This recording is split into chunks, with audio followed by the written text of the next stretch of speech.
प्रिय प्रशिक्षणार्थियों, BSc BA third year integrated course Nirmal TT college की ऑनलाइन क्लासेज हिंडौन सिटी में मैं केपी शर्मा आप सभी प्रशिक्षणार्थियों का हार्दिक अभिनंदन करता हूं, स्वागत करता हूं। Most welcome. प्रश्न पत्र है मेरा वही विद्यालय में निर्देशन एवं परामर्श। पहली इकाई चल रही है। पहली इकाई का नाम है निर्देशन अर्थ, प्रकृति तथा क्षेत्र। इसके अंतर्गत जो आज मेरा 39वां प्रकरण है, टॉपिक है, वीडियो है, वो है निर्देशन और शिक्षण। निर्देशन एवं शिक्षण। निर्देशन एवं शिक्षण, जिसको गाइडेंस एंड टीचिंग, जिसको गाइडेंस एंड टीचिंग कहा गया है। तो डायरेक्शन जो गाइडेंस है, तो गाइडेंस में निर्देशन, तो निर्देशन के बारे में मैंने पिछले उसमें कई आपको बताए हैं, लेकिन यहाँ मैं बात करता हूँ कि जो शिक्षण है वो शिक्षण एक ऐसी प्रक्रिया है, टीचिंग एक ऐसी प्रक्रिया है जो औपचारिक फॉर्मल एजुकेशन, औपचारिक शिक्षा, औपचारिक शिक्षा एक होती है इनफॉर्मल एजुकेशन, अनौपचारिक शिक्षा जो पार्ट टाइम वगैरह दी जाती है। अनौपचारिक शिक्षा जैसे प्रौढ़ शिक्षा है, रात्रिकालीन जो विद्यालय वगैरह ऐसे चलते हैं, आंगनवाड़ी में जो अध्ययन करवाया जाता है वो इनफॉर्मल एजुकेशन होती है, और ये है फॉर्मल एजुकेशन, औपचारिक शिक्षा। ये शिक्षण के अंतर्गत आती है। तो शिक्षण, जो शिक्षण है वो एक औपचारिक प्रक्रिया है और शिक्षा का एक माध्यम है। देखिए, शिक्षा का एक माध्यम है शिक्षण, जो औपचारिक शिक्षा का माध्यम है। किसका माध्यम है? औपचारिक जो फॉर्मल एजुकेशन होती है उसका माध्यम है शिक्षण। शिक्षा का माध्यम है ये, शिक्षा दी जाती है इससे। कक्ष में, विद्यालयों में, महाविद्यालयों में जो शिक्षा प्रदान की जाती है वो शिक्षण करवाया जाता है। कक्ष में वो फॉर्मल एजुकेशन होता है जो पाठ्यक्रम के माध्यम से करवाया जाता है। कोई भी विषय हो, उस विषय के पाठ्यक्रम के अनुसार जो शिक्षण कार्य किया जाता है एक निश्चित स्थान पर, जिसको विद्यालय कहा गया है। विद्यालय का एक भाग होता है जिसको कक्षा कहा गया है। उस कक्ष में जो अध्ययन करवाया जाता है वो शिक्षण है, टीचिंग है। टीचिंग सेल्फ स्टडी नहीं, उसको रीडिंग कहते हैं, पढ़ना कहते हैं, लेकिन यहां ये शिक्षण है।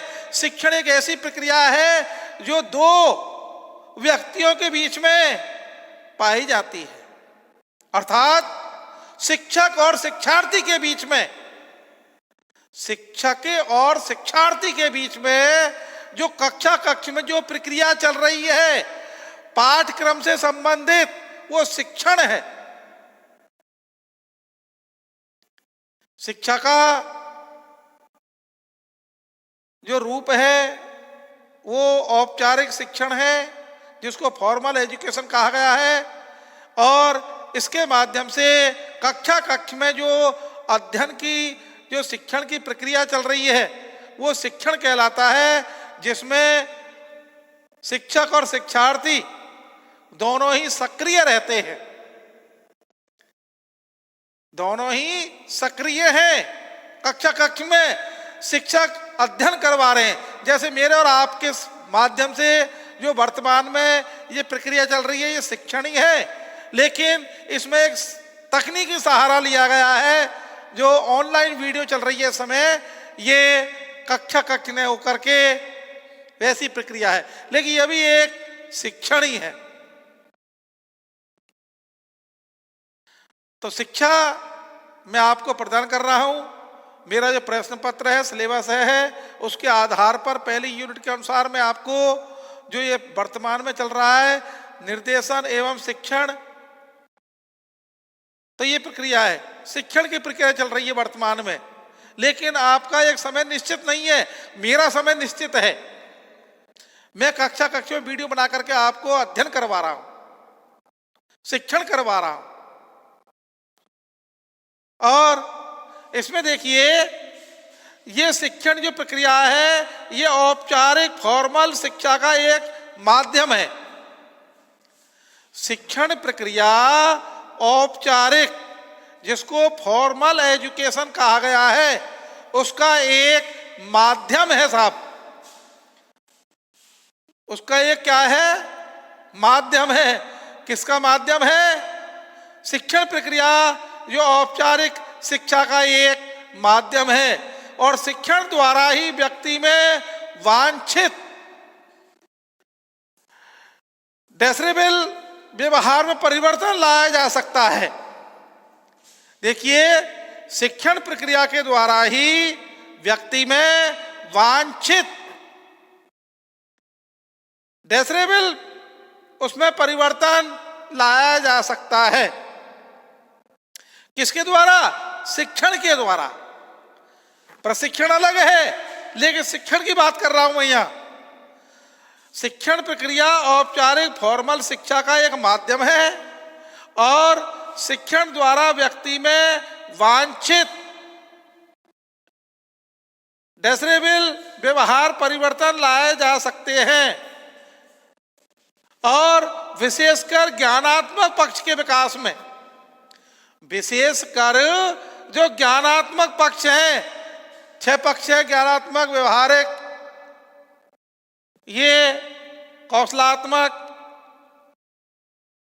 प्रत्यात्मक, प्रतिस्पर्धात्मक, इस प्रकार से 6 हैं। तो उसके पक्ष में विकास में ये शिक्षण कौशल का या शिक्षण प्रक्रिया बहुत आवश्यक होती है। इसमें देखिए, विशेषकर ज्ञानात्मक जो पक्ष है, भावात्मक नहीं, ज्ञानात्मक जो पक्ष है, उसके विकास में यह शिक्षण कौशल है, यह शिक्षण प्रक्रिया बहुत ही आवश्यक होती है, बहुत ही आवश्यक है। ये ज्ञानात्मक पक्ष में शिक्षण जो कौशल है, शिक्षण जो प्रक्रिया है, ये बहुत ही आवश्यक है। किसमें? ज्ञानात्मक पक्ष में। किसका ज्ञानात्मक पक्ष? विशेषकर जो ज्ञानात्मक पक्ष के विकास में, ज्ञानात्मक पक्ष के विकास में ये शिक्षण कौशल या शिक्षण प्रक्रिया बहुत ही आवश्यक होती है, बहुत ही नीड है इसकी।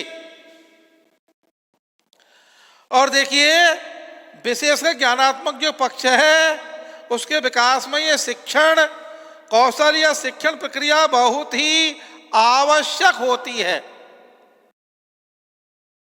Important needs.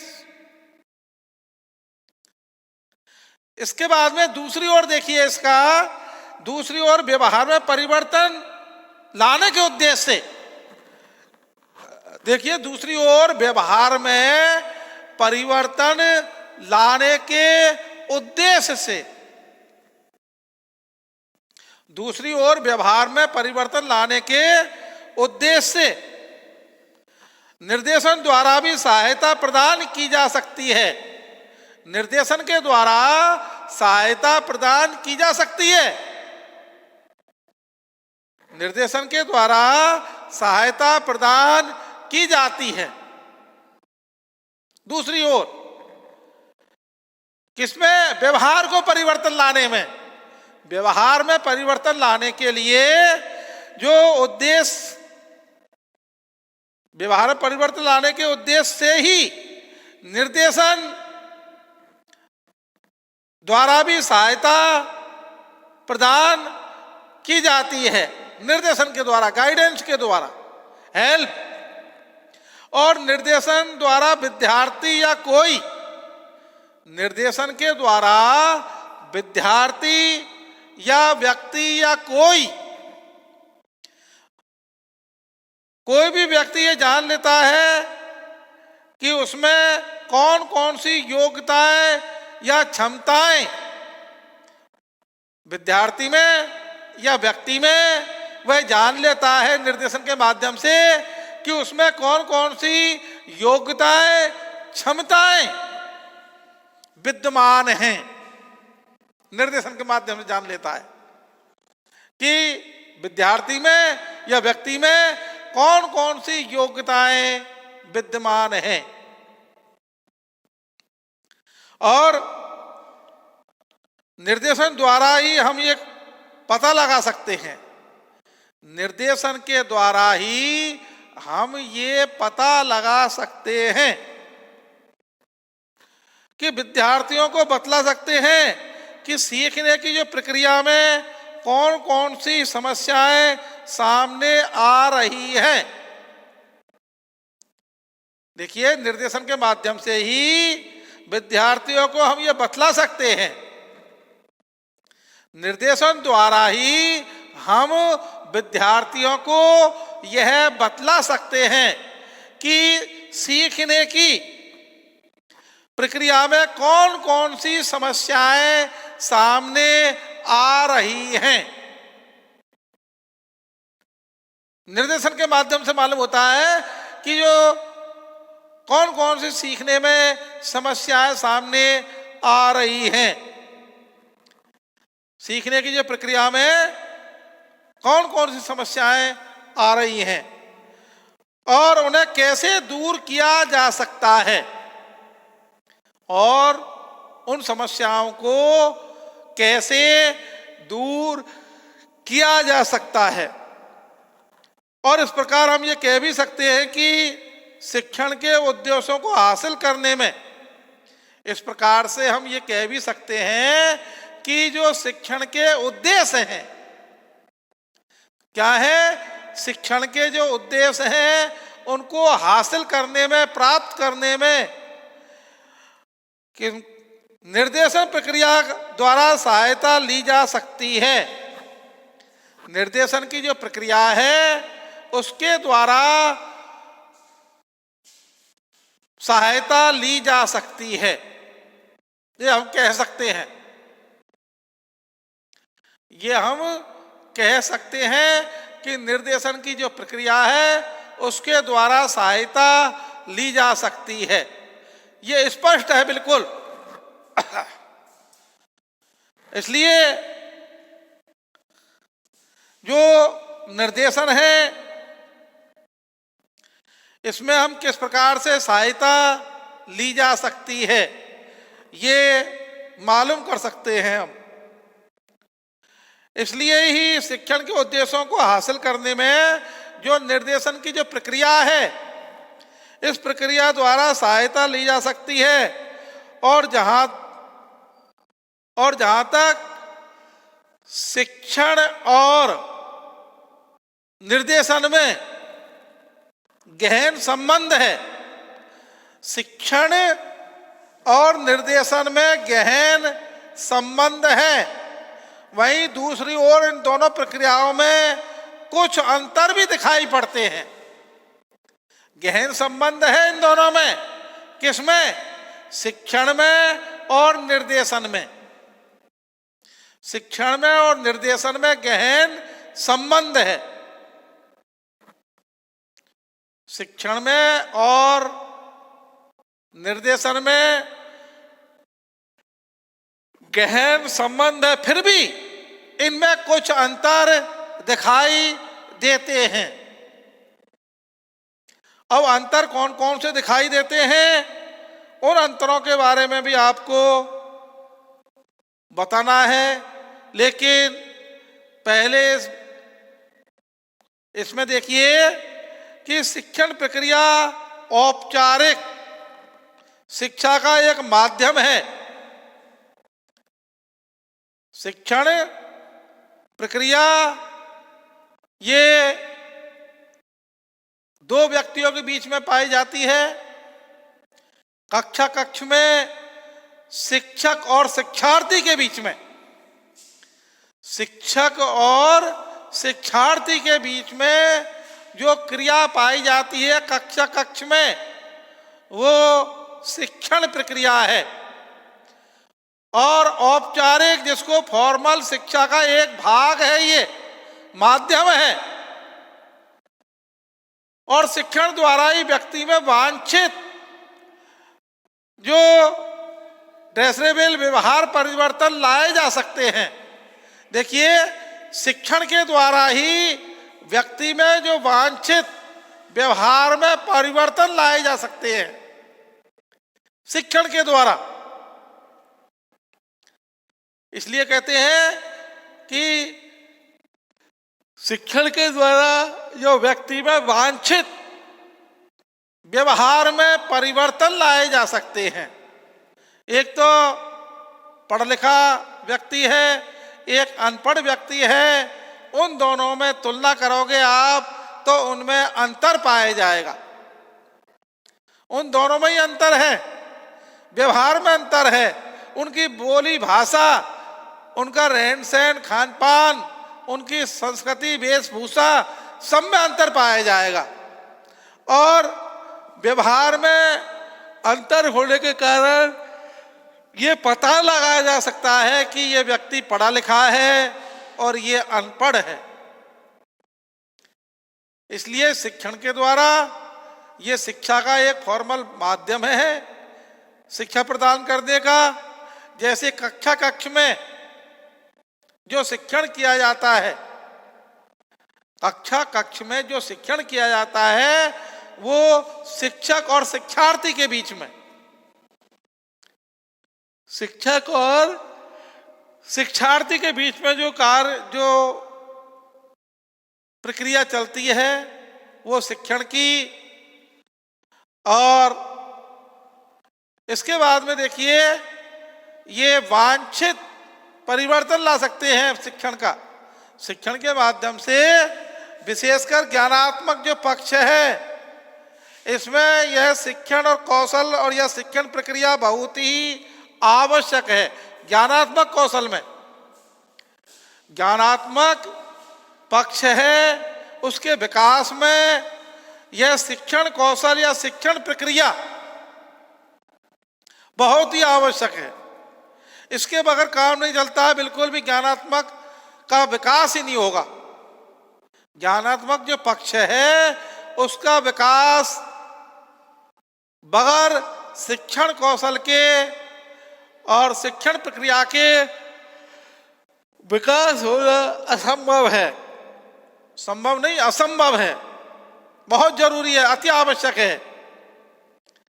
इसलिए जो ज्ञानात्मक जो प्रक्रिया है, इसके लिए बहुत ही आवश्यक है शिक्षण प्रक्रिया। दूसरी ओर व्यवहार में परिवर्तन लाने के उद्देश्य से, व्यवहार में व्यक्ति के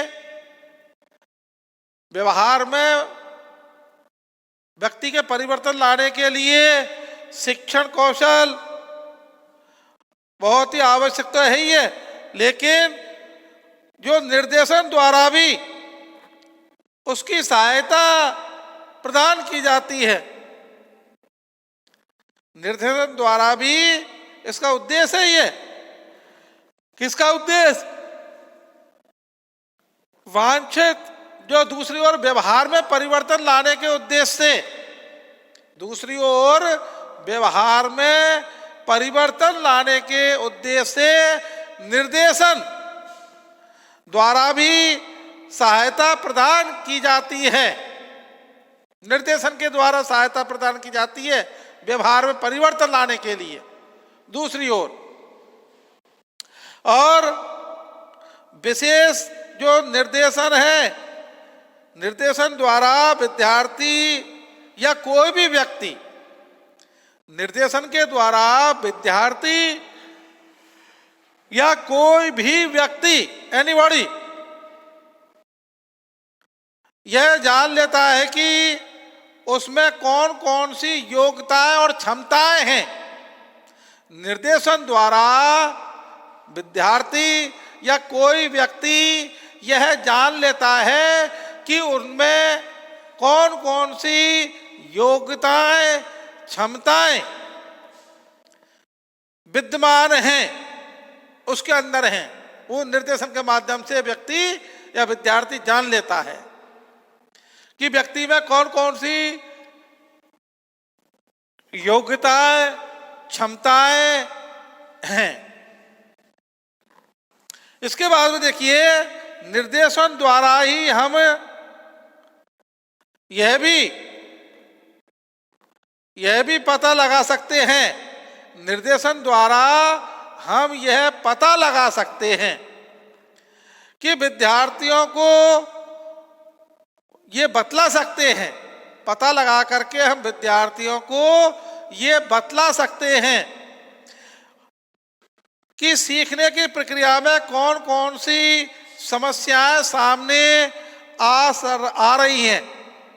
सीखने की जो प्रक्रिया है, इस प्रक्रिया में कौन कौन सी समस्याएं सामने आ रही हैं, ये हम निर्देशन के द्वारा भी ज्ञात कर सकते हैं, मालूम कर सकते हैं। तो निर्देशन द्वारा हम यह भी पता लगा सकते हैं कि विद्यार्थियों के लिए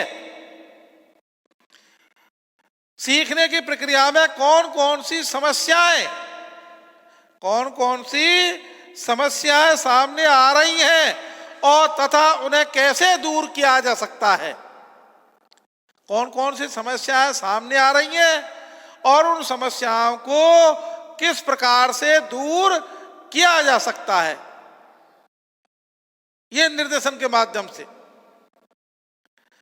और इस प्रकार हम ये कह भी सकते हैं कि शिक्षण के उद्देश्यों को हासिल करने में, शिक्षण के उद्देश्यों को प्राप्त करने में, यह हम कह भी सकते हैं कि शिक्षण के उद्देश्यों को हासिल करने में, प्राप्त करने में निर्देशन जो प्रक्रिया है द्वारा सहायता ली जा सकती है।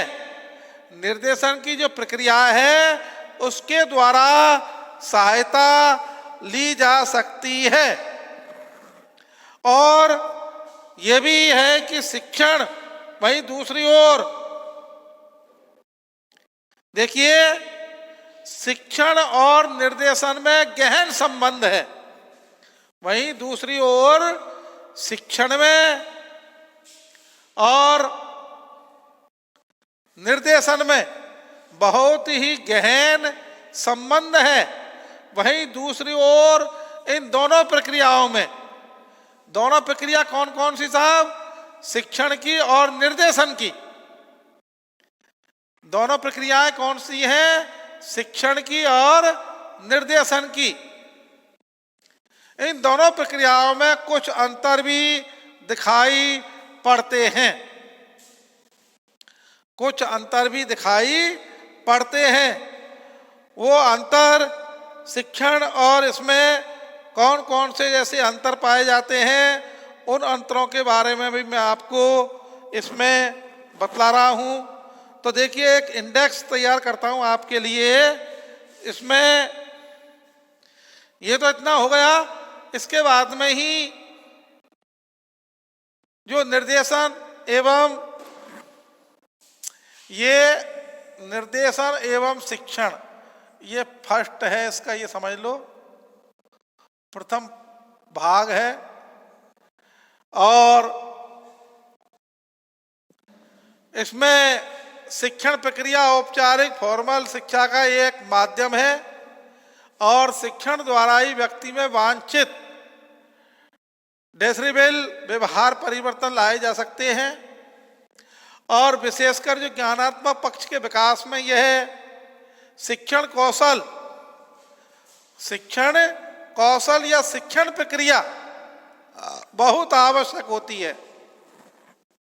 शिक्षण कौशल या शिक्षण प्रक्रिया बहुत ही आवश्यक है, बहुत ही क्या है? आवश्यक है। और दूसरी ओर व्यवहार में परिवर्तन लाने के उद्देश्य से ही निर्देशन द्वारा भी सहायता प्रदान की जाती है। देखिए, दूसरी ओर व्यवहार में परिवर्तन लाने के उद्देश्य से निर्देशन द्वारा ही सहायता प्रदान की जाती है और शिक्षण और निर्देशन में गहन संबंध पाया जाता है। वहीं दूसरी ओर इन दोनों प्रक्रियाओं में कुछ अंतर भी दिखाई पड़ते हैं। अंतर भी है इनमें और गहन संबंध भी है। गहन संबंध भी है और अंतर भी है इन दोनों में। किनमें? निर्देशन और शिक्षण में। निर्देशन और शिक्षण में गहन संबंध भी है और इनमें अंतर भी है। तो वो अंतर और गहन संबंध कौन कौन से हैं, उनके बारे में मैं आपको इसी के अंतर्गत बताऊंगा। लेकिन इसको पहले साफ करना होगा और साफ करने के बाद में ऐसे जो पॉइंट हैं उन पॉइंट के माध्यम से भी इनमें बताया जाएगा। तो देखिए, सबसे पहले जो इनमें अंतर भी है, अब अंतर कौन सा है वो अंतर के लिए मैं आपको थोड़ा इसमें बता रहा हूं। इसमें एक इंडेक्स के रूप में आपको समझा रहा हूं। इंडेक्स में देखिए, एक और दो भाग करते हैं इसके कितने भाग करते हैं साहब? दो भाग करते हैं बीच में, ये यहां पर। और निर्देशन एवं शिक्षण, तो सबसे पहले अपन यहां शिक्षण लेते हैं। शिक्षण, टीचिंग, और यहां लेते हैं निर्देशन, गाइडेंस। ये दोनों हैं। अब यहां इनमें जो अंतर है वो किस प्रकार का है, उस अंतर के लिए मैं आपको यहां एक इंडेक्स तैयार कर रहा हूं। इधर भी नंबर 1 निर्देशन में और इधर भी नंबर 1। तो देखिए, सबसे पहले शिक्षण की प्रक्रिया एक तय की हुई अवधि के लिए ही की जाती है। सबसे पहले मैं आपको यहाँ जो बात करूँगा वो इस प्रकार से है कि निर्देशन की जो प्रक्रिया है, शिक्षण और इसमें जैसे ये तो है आपका शिक्षण, जिसको TEACHING, टीचिंग, और ये गाइडेंस GUIDANCE,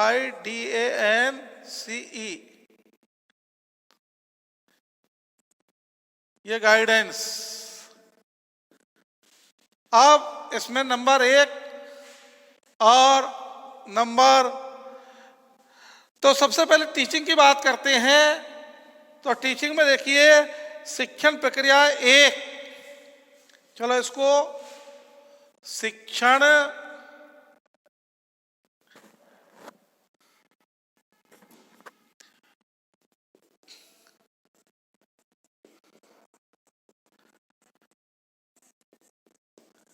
एक तय शिक्षण प्रक्रिया एक तय की हुई अवधि के लिए ही की जाती है। शिक्षण प्रक्रिया एक तय की गई अवधि, समय, अवधि के लिए ही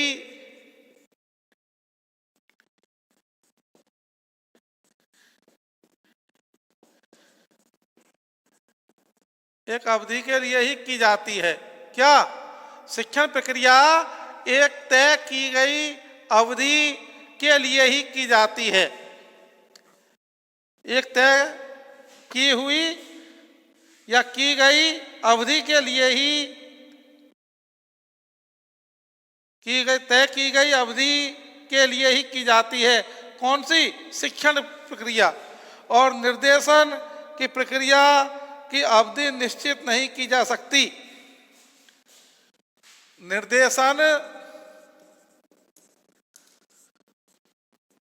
प्रक्रिया की अवधि या निर्देशन की प्रक्रिया, निर्देशन प्रक्रिया की अवधि निश्चित नहीं की जाती। निर्देशन की जो ये निश्चित नहीं की जाती या की जा सकती, यह तो जीवन भर लगातार चलती ही रहती है। यह तो जीवन भर लगातार चलती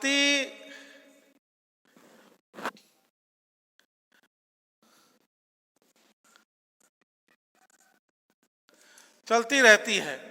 इसलिए तो कहा है कि निर्देशन की जो प्रक्रिया है ये जीवन भर है, ये जीवन भर ही चलती रहती है। और शिक्षण एक औपचारिक प्रक्रिया है, ये तो है ही है। खैर, नंबर 2, शिक्षण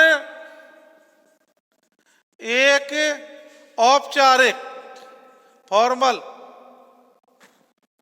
औपचारिक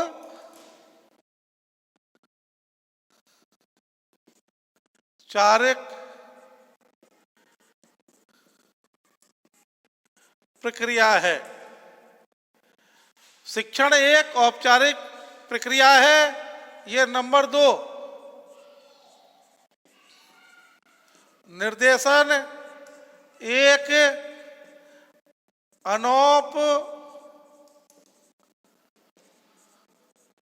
अनौपचारिक प्रक्रिया है।